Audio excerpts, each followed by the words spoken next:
Narmada canal સાથે જોડાયેલ contractor પર ભ્રષ્ટાચારના આરોપ છે, જેમાં ધારાસભ્યથી લઈ ખેડૂતોનો આક્રોશ છે। શું છે આક્રોશ, શું કહેવું છે અધિકારીઓનું, આવો જાણીએ।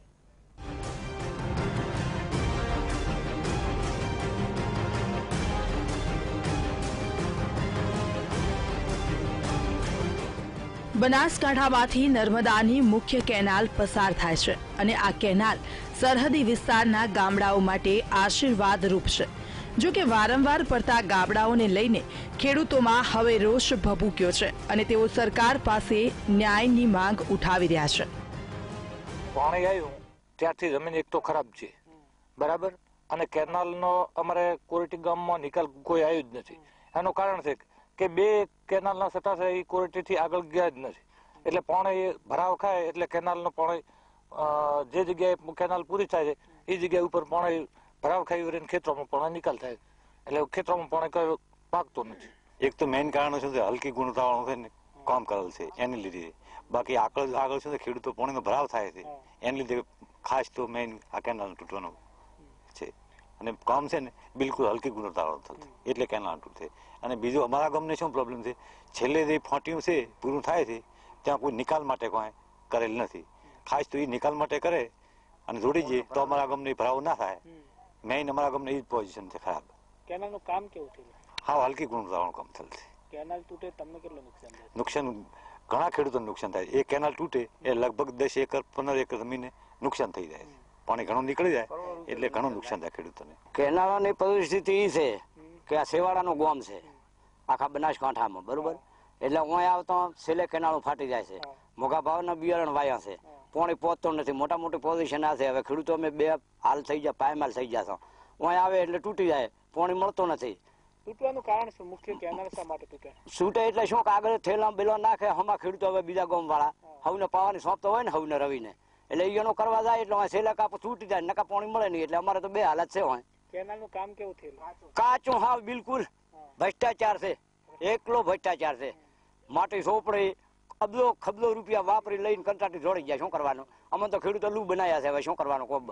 એટલે અમારે તો માથે ભારો લઈ અને ઢૂકા લેવાના, મોતની નિશાની આવી છે। હવે આ મોઘા ભાવના બિયારણ લાવવા, ખાતર લાવવા, બીજું લાવવા, હવે 1450 એક થેલાના છે, પછી આ મજૂર કરો 300 રૂપિયા। કેનાલ જો ફૂટે તો એક એકરમાં કેટલું નુકસાન થાય? તમે કેટલા લાખનું થાય? હે, કેનાલ તૂટે કેટલું નુકસાન થાય? 5 લાખનું। જર્જરિત કામને લીધે, ગુણવત્તા વાળું કામ ના હોવાને કારણે ગાબડે પડે છે। કેટલું નુકસાન થાય તમને કેનાલ? હજારો રૂપિયાનું નુકસાન છે। મુખ્ય કારણ શું તૂટવાનું? કે આગળથી પાણી આવતું હોય, વધતા આગળના ખેડૂતો કોઈ કારણોસર કોઈ ભીડાવતા હોય ને એકદમ પાણી આવે એને લીધે તૂટી જાય, અથવા તો પાણી મળે નહીં તો એ પાક નિષ્ફળ જાય। કેટલું નુકસાન થાય તમને? આશરે 6-7 લાખ રૂપિયાનું નુકસાન થાય। જે કામ નર્મદા વિભાગે સરકારના આદેશ અનુસાર કરવું જોઈએ તે કામ હવે ખેડૂતો સ્વખર્ચે કરી રહ્યા છે, જેની નોંધ સરકારે પણ લેવી ખૂબ જ જરૂરી છે। સરકાર એક તરફ ખેડૂત લક્ષી હોવાના બણગા ફૂંકી રહી છે, ત્યારે ખેડૂતોની વરવી વાસ્તવિકતા શું છે તેનો આ રિપોર્ટ છે। હાલમાં કેનાલ તૂટી જાય છે, બરાબર, કોઈ અધિકારીઓ તો સાંભળતા છે નહીં, અને અમારે વારંવાર ઘરના ખર્ચે ઉઘરાણું કરી, મશીન દીઠ ઉઘરાણું કરીને અમારે એના માટે બોધવી પડે છે। કેટલું ઉઘરાણું કર્યું તમે? 500 રૂપિયા એક મશીને, અને કોઈ અધિકારી સાંભળતા છે નહીં। અને ગઈ ફેરે 6 થી 7 વખત બોધી તો ઘરના પૈસાની બોધી છે, કોન્ટ્રાક્ટર કોઈ જવાબ જ આપતા નથી, અને કોઈ ચીજ એમને જઈને કહીએ કે સાફ કરો તો સાફ પણ કરતા નથી। કુવા સાફ કરવાના છે, કુવા કોઈ સાફ કરતા નથી। કેટલો ખર્ચો હાલ કેટલું ભેગું કર્યું આ વખતે? હાલથી 50-60 હજાર રૂપિયા। કોને આપી ભેગું કર્યું? હે, આમાં જાતે પોતે ખેડૂતોએ જાતે પોતે ભેગું કરી અને ભાઈ આપ્યું। કોન્ટ્રાક્ટર બીજો એક બોલાવીને એના ટ્રેક્ટર, જીસીબી, લોડર એના હંગાતે, અને તો આગળ મશીન થી એ બોધે છે। ખેડૂતોની વેદના આપણે જાણી અને સમજી પણ ખરી। કેનાલ તૂટવાને કારણે 5 થી 6 લાખ રૂપિયાનું નુકસાન થયું હોવાનું સ્થાનિકો સહિત ખેડૂતોએ જણાવ્યું પણ ખરું। જો કે વીટીવીના સંવાદદાતાએ માત્ર આટલી વાતથી સંતોષ ન માનીને સ્થાનિક ધારાસભ્ય ગેનીબેન ઠાકોર તથા નર્મદા નિગમના અધિકારીઓનો સંપર્ક સાધ્યો, ત્યારે શું કહ્યું ધારાસભ્ય અને અધિકારીઓએ, આવો તે પણ જાણીએ। ફાવે એ રીતે કામ કરી નાખ્યું, અને વારંવાર ગાબડા પડવા પાછળનું કારણ એ લોકોએ જે કઈ કેનાલો સાફ કરવા આપી હોય કે જે રિપેરિંગ કામ કરવા આપ્યું હોય એ પણ માત્ર ને માત્ર કાગળ ઉપર એ લોકો માત્ર અધિકારીઓ કોન્ટ્રાક્ટરો ને સરકારમાં બેઠેલા એમના માણસો એ ભાગીદારી જ કરે છે. એક પણ કામ રિપેરિંગ વાળું પણ ક્વોલિટી વાળું થતું નથી. ગામડા તો અમે FSL કરતા પણ વધુ પાણી ચલાવવું પડે છે ખેડૂતોને પાણી પહોંચાડવા માટે, જે ગામડાઓને મળતું નથી એના માટે. પણ ક્યારેક એ ખેડૂત લોકો ગેટ વધારે ખોલી જાય રાત્રિના, તો કેનાલ ઓવરફ્લો થઈને તૂટી જાય છે. પણ આ ઘટના અવિરત ચાલુ છે. ધારો કે કેનાલ બની અત્યાર સુધી લગભગ 250 થી 250 જેટલા ગામડા પડ્યા છે. કોણ રેકર્ડ છે? એ તો મેં તમને વાત કરી, રીઝન આ એક જ છે. પણ એના માટે કાયમી સોલ્યુશન શું? ધારો કે કેનાલમાં ગાબડું પડે તો આજુબાજુના ખેતરો જે 2-5 ખેતરો એ લોકો તો મોટું એનો એક જ સોલ્યુશન, વારાબંધીથી પાણી લે તો બધાને પાણી મળી રહે અને કેનાલો ક્યારેય તૂટે નહીં. એમની આટલા વર્ષો થયા તો અત્યાર સુધી એનું કોઈ આયોજન કર્યું આપણે? ધારો કે આયોજન કર્યું છે પણ ખેડૂતો વારાબંધીમાં માનતા જ નથી. અમે આ ઓર્ડર કાઢેલો છે, જુઓ વારાબંધી કઈ તારીખે કઈ ચાલુ આપે કઈ બંધ કરી વારાબંધીમાં માનતા જ નથી. હા, વળે નુકસાન થયું તો વળતર આપીએ છીએ, એજન્સી આપે છે. અત્યાર સુધી કેટલા ખેડૂતોને આવું વળતર ચૂકવાયું? જે નુકસાન થયું એને આપવામાં આવ્યું છે. અત્યાર સુધી કેટલા? ના, પણ અમારા હું તો મારા કાર્યક્ષેત્ર પૂરતી જ વાત કરું તો આપવામાં આવ્યું છે. અચ્છા, હા. કેટલું વળતર ચૂકવાયું હશે? એ તો અમારે કૃષિ નિયામક શ્રી સર્વે કરી જાય અને એ જે અંદાજ આપે એ પ્રમાણે ચૂકવીએ. હાલ તો આ અહેવાલ કેનાલોમાં પડતા ગાબડા, ખેડૂતોને થતા મસ્ત મોટા નુકસાનને લઈને પ્રસિદ્ધ કરવામાં આવ્યો છે. જો કે વીટીવી અહીં કેટલાક સવાલો ઉઠાવે છે, તેનો જવાબ પણ સરકારે આપવો ખૂબ જ જરૂરી છે.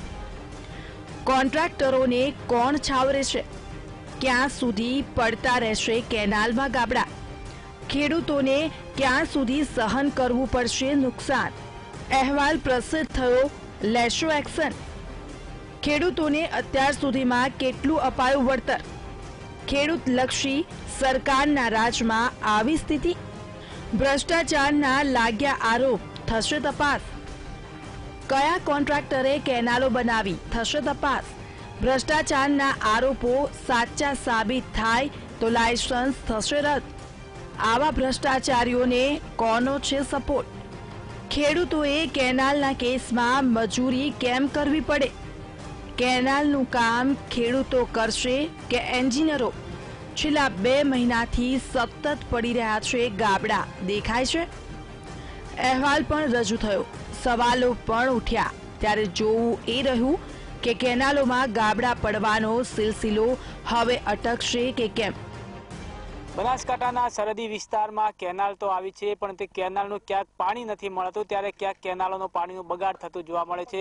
આપ જે રીતે જોઈ શકો છો, આ સુઈગામનો કોરેટી ગામ છે, તે ગામમાં કેનાલો આવી છે, પણ જે માઇનોર કેનાલનું જ્યાં પૂર્ણ કેનાલ થાય છે એના પછી ત્યાં પાણીનો નિકાલ નથી, ને પાણીનો નિકાલ ના હોવાના કારણે લાખો લીટર પાણી આમ નામ વેડફાઈ રહ્યું છે અને ખેડૂતોને 10 એકરથી વધુ જમીનમાં આ પાણી પડ્યો રહે છે, જેના કારણે ખેડૂતોને મોટું નુકસાન થાય છે. ખેડૂતો આ ખેતરમાં કંઈ વાવી નથી શકતા. આપ જે રીતે જોઈ શકો છો કે આ જે પાણી છે તે પાણીનો કોઈ જાતનો નિકાલ ના હોવાના કારણે હાલ ખેડૂતોમાં આ મુશ્કેલીમાં મુકાય છે. એક બાજુ સરહદી વિસ્તારમાં પાણી નથી મળતું અને બીજી બાજુ જ્યારે પાણી છોડે છે અને પાણીનો કોઈ નિકાલ આગળ હોવાના કારણે કેનાલોમાં જ્યાં પૂર્ણ થાય છે તેના પછી આ પાણીનો વેડફાટ થાય છે અને લાખો લીટર પાણી ખેતરોમાં વેડફાય છે, જેના કારણે ખેડૂતો મોટું નુકસાન સહન કરે છે. ખેડૂતોને કહેવું છે કે આ પાણીનો જો નિકાલ કરશે તો અમારી ખેતી થઈ શકશે, નહીં તો અમે પાયમાલ થઈ જવાનો વારો આવશે.